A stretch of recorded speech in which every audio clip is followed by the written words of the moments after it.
สบายดีพี่น้องสวัสดีค่ะพี่น้องจ๋ามื้อนี้ก็มาพบพ่อกับซ่องสาวตุ๊กชาแนลอีกคือเก่าเด้อมามื้อนี้มาพบกันในที่หลังบ้านเนาะพี่น้องเนาะมาอยู่กัน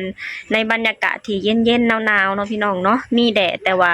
ทั้งลมและทั้งเย็นเนาะพี่น้องเนาะอากาศก็ค่อนข้างหนาวอยู่พี่น้องมื้อนี้แต่ก็บ่ปานใดเนาะพี่น้องเนาะ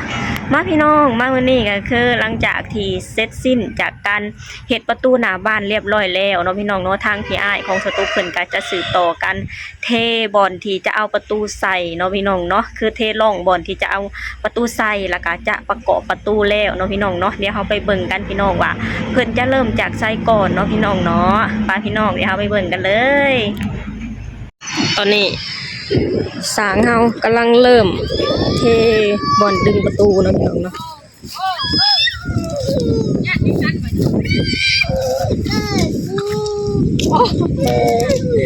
น้องขอพี่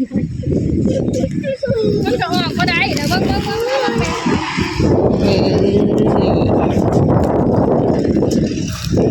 กำลังจะเริ่มเทแล้วเนาะพี่น้องเพิ่นเอาดินมาเอาแห่มาใส่ก่อนเนาะพี่น้อง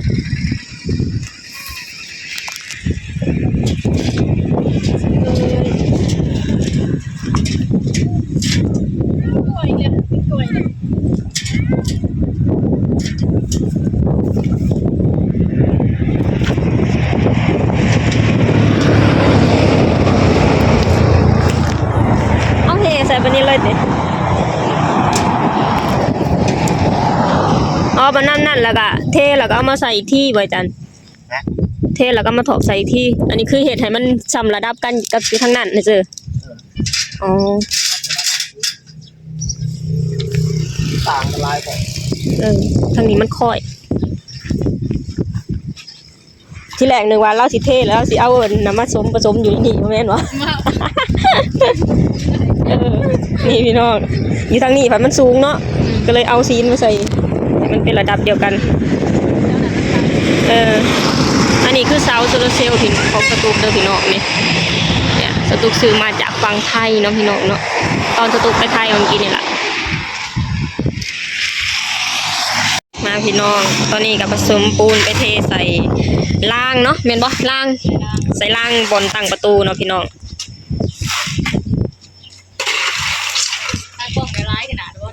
คนเด็ดนี่คนเดียว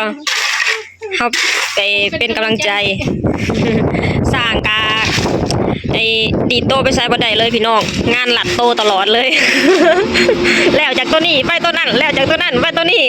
ตอนเช้าไปเห็ดของคนหนึ่งตอนแรกมาเห็ดของคนหนึ่งบริหารงานแบบได้บริหารงานนะพี่น้องเพื่อจะเห็ดได้แต่ละอย่างตอนแรกไปว่างแบบต่อแมนคนไปเทใส่ล่างนะพี่น้องยังจะได้เห็ดแบบเต็มตัวอ๋อตอนแรกนี่คือไปมั่งแบบเพื่อนในนั่งโอ้ยเผื่อเขาจะมานี่พี่น้องตักใส่แบบนี้เลยนะพี่น้องตักใส่หลอดแล้วก็อยู่นี่เลย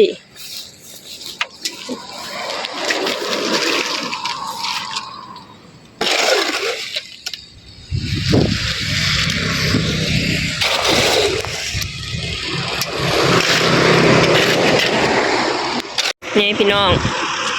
สร้างเฮากะเทแล้วเรียบร้อยเนาะพี่น้องเนาะนี่เทประมาณนี้เลยพอเทแล้วล่ะกะ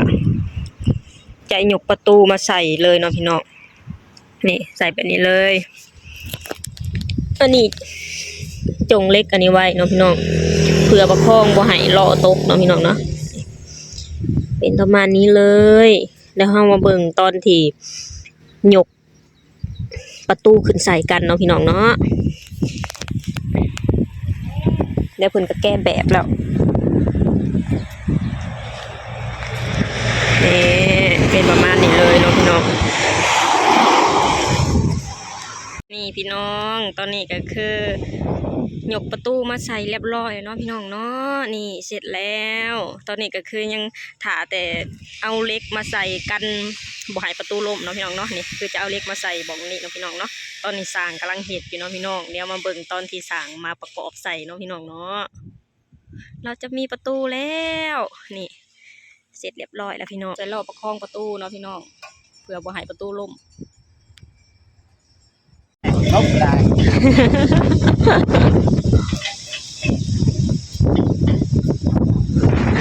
รักอันนี้ก็บ่ได้เกิดเนาะ ก่อนเอา รักซูโนเซล พวกไหนมีหมูก่อน น่าสต๊อกลีกส่วนได้เลย ล่มไปทำกันแล้ววะนี่พี่น้องตอนนี้ประตูบ้านของเราก็เสร็จเป็นที่เรียบร้อยแล้วพี่น้องนี่เขามีประตูบ้านคือคนอื่นเขาแล้วพี่น้องเอ้ยเห็นพอเห็ดแล้วก็เป็นสัตว์เป็นส่วนพี่น้องเห็ดแล้วก็แบบว่ารู้สึกว่าปลอดภัยขึ้นมาอันดับหนึ่งเลยพี่น้องปลอดภัยกับคนแน่ปลอดภัยกับม้าแน่เนาะพี่น้องเนาะเพราะว่าสตุกเองก็เลี้ยงม้ามานี่กะ3 โต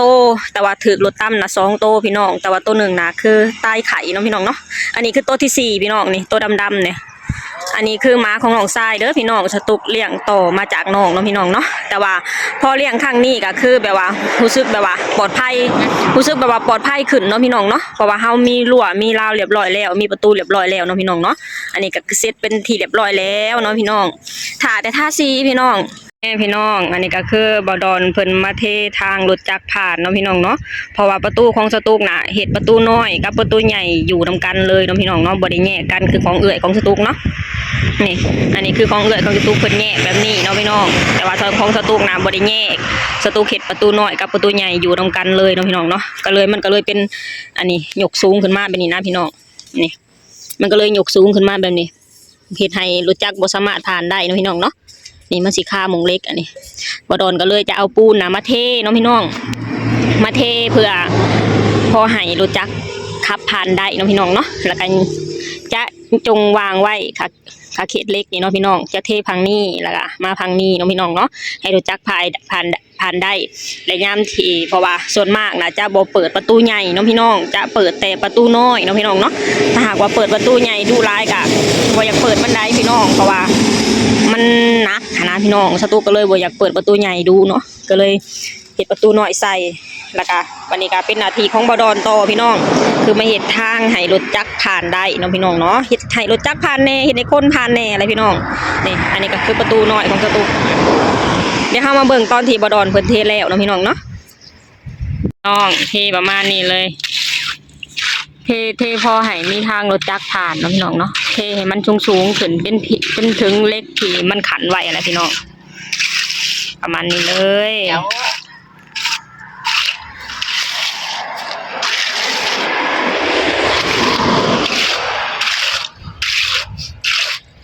แต่มันบ่อยสวยบ่งามแต่เดียวมือน่ะมาพี่แม่มือนี่ป้าแล้วเบิดเวลาแล้วที่น้อง เข้าไปเห็นเวียกกับบ้านนี่พี่น้อง วันละสอบ วันละสอบบ างวันก็ไม่ได้ บางวันก็ไม่ได้ เฮ็ดไป เต้าโครงการวันละสอบจัดในเรื่องนะ เป็นยัง แล้วอะไรเพื่อนจ้ะ นี่เห็นมันเนินๆลงมาประมาณนี้เลยเนาะพี่น้องมาพี่น้องต่อประตูหลังบ้านเนาะพี่น้องเนาะ ดีไซน์ของลูก อันนี้คือขั้นตอนสุดท้ายเลยยัง ดีไซน์ของลูก ตายแล้ว ขั้นตอนสุดท้ายของเงินสร้างเนาะพี่น้องแต่ว่าทาสีนี่มอบหน้าที่ให้เมียเป็นบ่ นี่อันนี้คือประตูหลังบ้านเนาะพี่น้องเนาะเฮ็ดเป็น2ผักเด้อพี่น้องเฮ็ดเป็น2ประตูอันนี้ประตูใหญ่ประตูน้อยเวลาที่ออกไปเกลือเป็ดเกลือไก่ก็คือเปิดตัวนั้นเนาะพี่น้องเปิดประตูน้อยถ้าหากว่าย่ำอยากเอารถลงก็ค่อยเปิดประตูใหญ่เนาะนี่ประมาณนี้เลยคนน้อยก็สอ ย่อยย่อย พี่น้องเริ่มเอาประตูมาใส่ข้างหลังบ้านแล้วเนาะพี่น้องเนาะเสร็จเรียบร้อยแล้วเหลือแต่ประกอบโอเค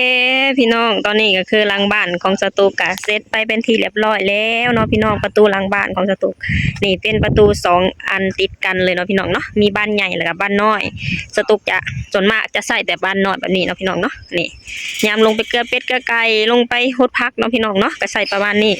ใส่ประตูน้อยตัวนี้เนาะพี่น้องส่วนประตูใหญ่ตัวนี้จะเปิดเป็นบางโอกาสตอนที่เอารถลงเนาะพี่น้องเนาะแต่ว่าคือสิเอาลงบ่ได้ดอกพี่น้องเพราะว่ามันเป็นผักค่อนข้างสูงเนาะพี่น้องเนาะนี่ต้องเอาดินมาถมก่อนนะถึงจะเอารถลงไปได้เนาะพี่น้องนี่สตุกจะให้พี่น้องเบิ่งเนี่ยมันสูงแบบนี้เลยพี่น้องเนี่ยนี่ ต้องเอาดินมาใส่ก่อนถึงจะเอาโหลดลงได้เนาะพี่น้องเนาะแต่ตอนนี้ยังบ่จำเป็นที่จะเอาโหลดลงเนาะพี่น้องเนาะก็เลยปะไปก่อนพี่น้อง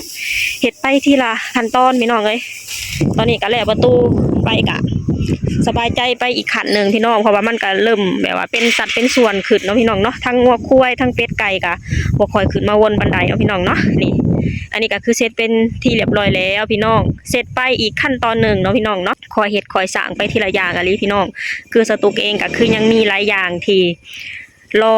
หลายอย่างอยู่พี่น้องเอ้ยเฮ็ดไปทีละอย่างเนาะพี่น้องเนาะอันนี้ก็คือเสร็จไปอีกขั้นตอนหนึ่งแล้วกะสบายใจไปอีกขั้นตอนหนึ่งเนาะพี่น้องเนาะโอเคพี่น้องสำหรับคลิปนี้สตุกเองก็จะขอจบลงตอนนี้ก่อนเด้อฝากให้พี่น้องช่วยกดไลค์กดแชร์กดติดตามในช่องสาวตุกชาแนลเนี่ยเด้อสบายดีสวัสดีค่ะ